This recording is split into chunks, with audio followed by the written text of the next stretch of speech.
Quraysh elchilari Mikraz ibn Hafs Qurayshlarga ahvolni ma'lum qilgandan keyin Kanana qabilasidan Halis ibn Alqama ismli bir kishi turib, "Menga ijozat qilinglar, men uning qishig'i o'zim berib kelay", dedi. Ular berib kelgin deyishdi. U musulmonlar turayotgan joyga yiroqdan ko'rinib kelibdi. Rasululloh bu kishi qurbonlik mollarini ulug'laydigan qavmlardan. Uning oldiga tugilarni haydab qo'yinglar, dedi. Sahabilar Rasulullohning deganidek qildi va o'zlari labbayka va takbir aytib uni qarshi oldi. Buni ko'rgan Halis taajjublanib, "Subhanalloh, bularni Baytullohni tavob qilishdan to'sish loyiq emas ekan", dedi. Va Rasululloh bilan uchrashgandan keyin odamlarning qishig'i qaytib, qurbonlik tugilarga qilada esib qo'yilganligini va hammasiga ansilib belgi qilinganligini ko'rdim. Meningcha, ularni haj qilishdan to'sishga bo'lmaydi, degan edi. Bu so'z uchun qattiq tanqidga uchradi. Bu chaqda Saqif qabilasidan Urva ibn Mas'ud Saqafi so'z qilib, "Bu odam sizlarga dono taklif beribdi. Uni qabul qilishga arziydi. Menga ijozat bersanglar, uning qishig'i berib kelsam", dedi. Ular "Berib kel", deyishdi. Urva kelib Rasululloh bilan suhbatlashdi. Suhbat davomida Rasululloh uningga degan so'zlarini qayta takrorladi. Buni anglab Urva, "Ey Muhammad, o'z qavmi jamoatingni qirib tashlaydimsan. Arablardan o'z pushti jamoatini xonavayron qilgan bir odamni anglaganmisan? Navoda mag'lubiyat sana yuzlansichu. Azbiroyi Xudo, odamlarning chiroyidan ko'rinib turdi. Ularning hammasi sayoq oqqun odamlardek qiladi. Ular seni tashlab qocharmikin?" degan edi. Abu Bakr uning gapiga javoban, "Onangning jignisini em. Ey vabol takkur, seningchi biz Rasulullohni tashlab qochadigandak ko'rinamdikanmiz?" deb achchiqlandi. Urva, "Agar men sana teqchi qaytirish fursati bo'lmagan yaxshiliqing bo'lmagan bo'lsa-di, albatta javob qaytaratdim", dedi. Va Rasululloh bilan keskin javoblashib so'zlashgili turdi. U hadisila Rasulullohning saqiliga qo'l uzatib.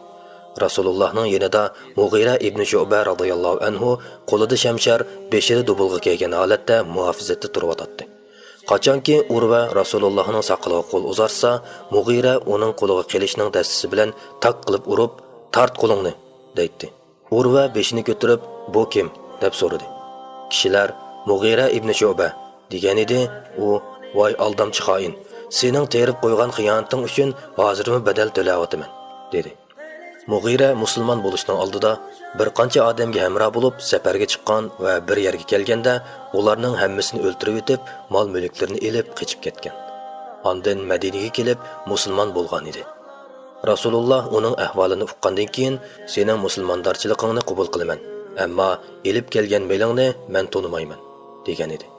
Mughira mazkur Urvaning bir tuqqan qarindoshining o'g'li edi. Shuning bilan birga Urva yana sahobalarning o'zaro ittifoqi va ularning Rasululloh bilan bo'lgan munosabatiga alohida diqqat qildi. Va o'z odamlarining yoniga qaytib, "Ey jamoat, men atoqliq podshohlar va katta arboblarning qishig'i elchi bo'lib borgan. Qaysar, Kisra va Najoshiylarning huzurida bo'lgan edim. Alloh bilan qasamki, men Muhammadning odamlarining uningga hurmat qilganidek, bu shohlarning hech qaysi biriga hurmat qilganligini bilmayman.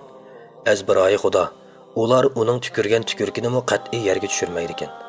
U tükürgili temshalsa, necha 10 kishi alqonlarini tanglab, yuz ko'zlariga tabarruk qilib surtib oladi ekan. Birer ishqi buyursa, bas bilan o'rindashqa aldiraydi ekan. Tahorat almoqchi bo'lsa, kishilar tahorat suyini talishib navbatlashir ekan. Hatto uni hurmatlaganligidan uningga tikilib qaramaydi ekan. U sizlarga obdan taklif beribdi. Uning taklifini qabul ko'ringlar", dedi. Alloh ularni sizlarga qo'l silishdan to'sdi.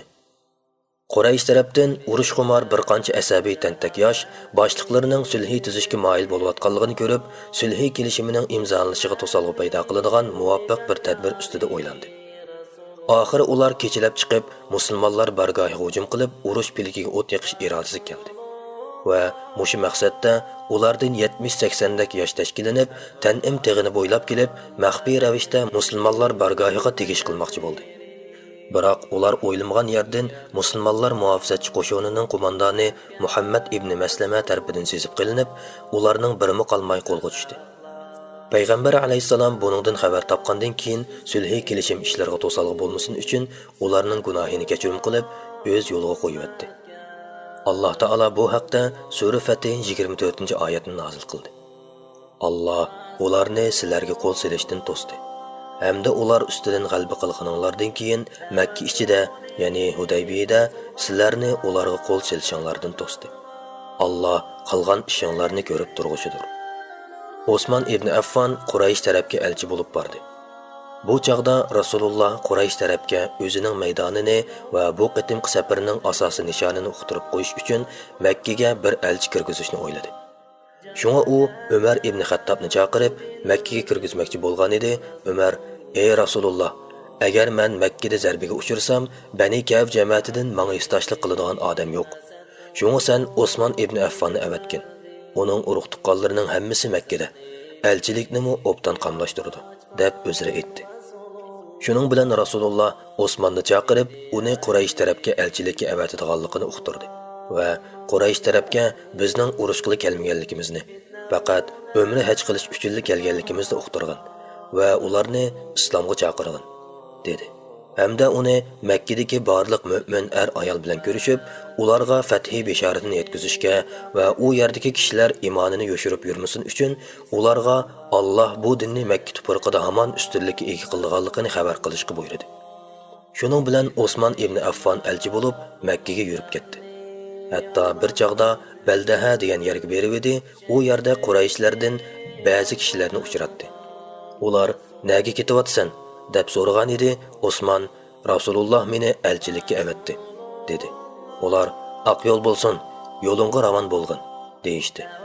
Abbon ibn Sa'd ibn As degan kishi Osmanning oldiga chiqib, uni qarshi oldi. Ondan uningga boshpanoh bo'lib, etini to'qib Osmanni mindirdi. O'zi otning keynida mindi. Shunda qilib Osman Makkaga kelib, Quraysh doiralariga elchilikni yetkazdi va o'z vazifasini ado qilib bo'lgandan keyin Quraysh taraf uni Baytullohni tavob qilib qaytishga taklif qilgan edi. U Rasululloh tavob qilish fursatiga erisholmaguncha o'zi yolg'iz tavob qilmaydiganligini aytib, Baytullohni yolg'iz tavob qilishga unimadi.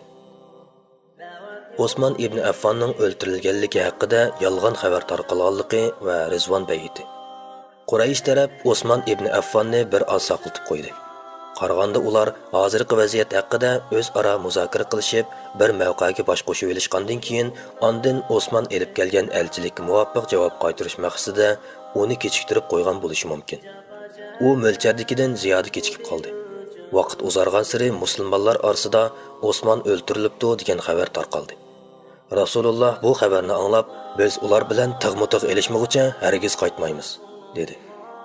Ondan sahobalarni chaqirib, hammaylarni bay'at berishga chaqirdi. Ya'ni hayot mamatliq ahdi berishga chaqirdi. Shuning bilan Rasulullohga bay'at berish harakati qo'zg'alib ketdi. Ularning hammasi qat'iy qochmaslikka bay'at berdi. Ayrim bir bo'liklari oxirgi nafasgacha jang qilishga bay'at berdi. Rasulullohga tunji bo'lib Abu Sinan al-Asadi bay'at qildi. Orqadan Salima ibn Akva o'limga bay'at qildi. U bir kunda 3 qatim, atiganda bir, tushda bir va kechda bir qatim bay'at berib, o'lgicha elishdiganligini ta'kidladi. Rasululloh o'ng qo'lini so'l qo'li bilan tutib, "Mana bu Osman uchun", dedi. Bay'at oyoqlashgandan keyin Osman kelib, o'zi qaytib bay'at berdi. Bu qitimqi bay'atdan Jaddi ibn Qays ismli bir munofiqlar ayrilib qolgan edi. Payg'ambar alayhisalom bu bay'atni shu yerdagi bir tub daraxt tubida olgan edi. Umar Payg'ambar alayhisalomning qo'lini tutib turib, Ma'qal ibn Yasar shu daraxtning bir notisini tutib, kishilarning bay'atini Rasulullohga yetkazdi. Alloh mu'minlardan haqiqatan rozi bo'ldi. Ey Muhammad, o'z vaqtida ular Hudaybiyada daraxt soyasi ostida sana bay'at qildi. Sura Fatih 18-oyatning bir qismi. Mana bu shu qitimliq bay'at haqida oyat nozil bo'lgan Rizvon bay'atidir. Sulhi kelishimning imzolanishi va uning moddalari.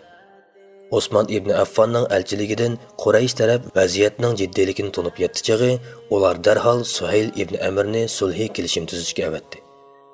Ular Suhaylga Arablar Muhammad bu yil zo'rliq kuchi bilan Makkaga kiribdi degandek so'z cho'chaklarning tarqalib ketishidan saqlanish uchun Muhammadning bu yil qaytib ketishini cho'qim kelishimga kirgizishni topildi.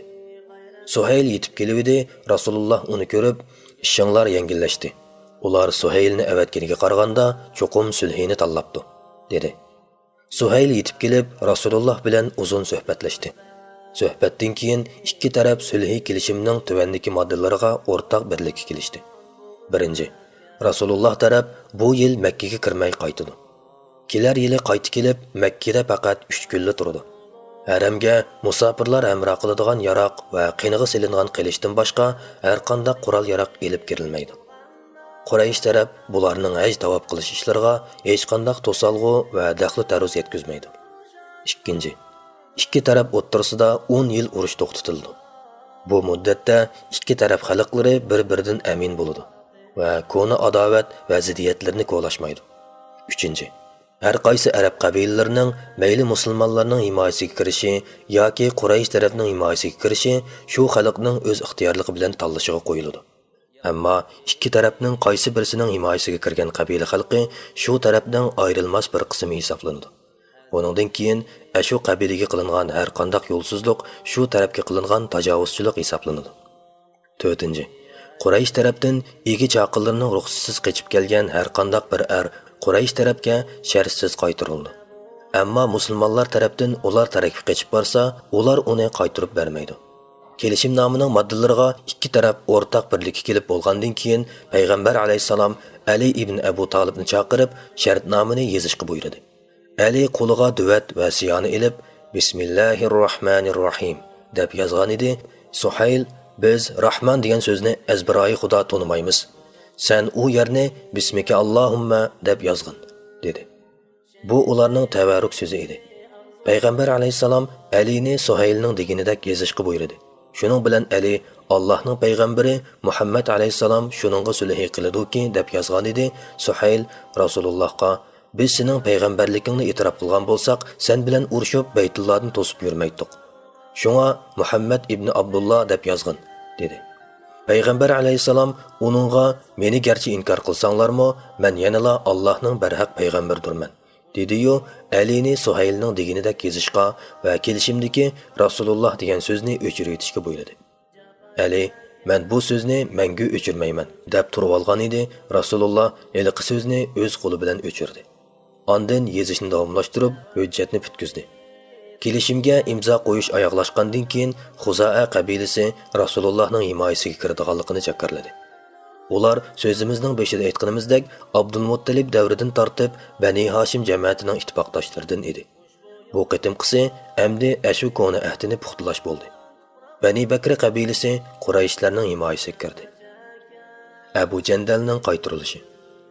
Sulhi hujjati bitilayotgan paytda Quraysh vakili Suhayl ibn Amrning o'g'li Abu Jandal ko'zi kishanlarni so'rab Makkaning tuvan tarafidan chiqib kelib musulmonlar orasiga o'zini otdi.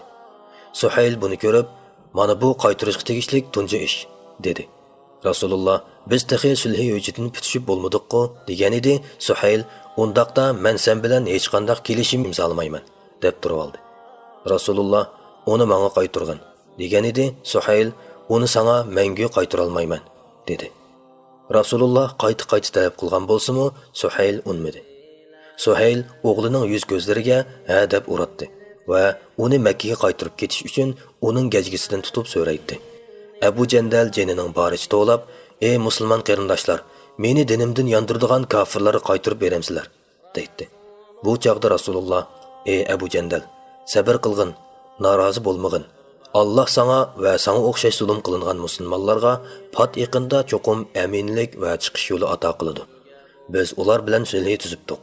Har ikki taraf Allohni org'a silib turib ahd berishibdik. Endi biz ahdimizda turmasak bo'lmaydi" dedi. Umar ibn Xattob sakrab berib Abu Jandal bilan birdan bilmangdi va sabr qil Abu Jandal. Mushriklarning har qanday birining qini itning qini bilan barobar degach qilichining sopliqini uningga tanglab mangdi. Umar roziyallohu anhu Abu Jandal qilishni elib otasiga solarmikin desam, bu odamning otasiga ko'zi qiymadi. Kelishim kuchga ega bo'lib ketdi degan. Qurbonlik mollarini zabih qilib, bosh tushirish va umra ihromdan chiqish.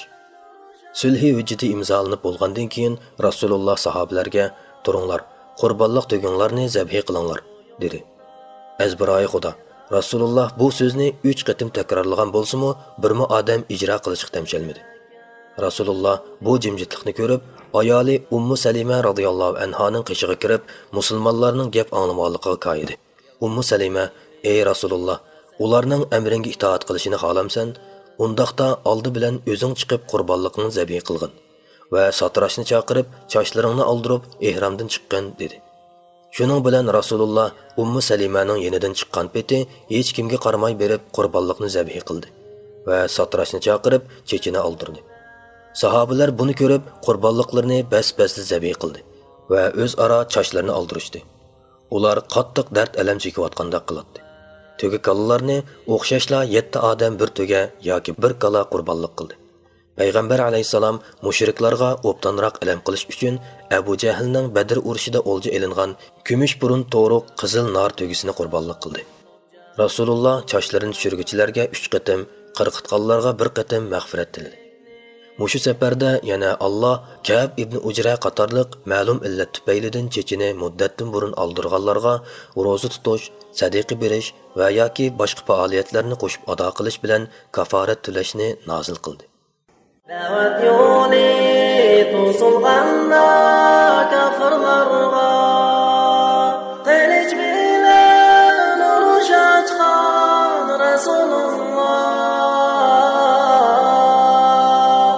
ushbu yo'lda qini haqqan tuproqlarga japa chekkan bu din uchun Rasululloh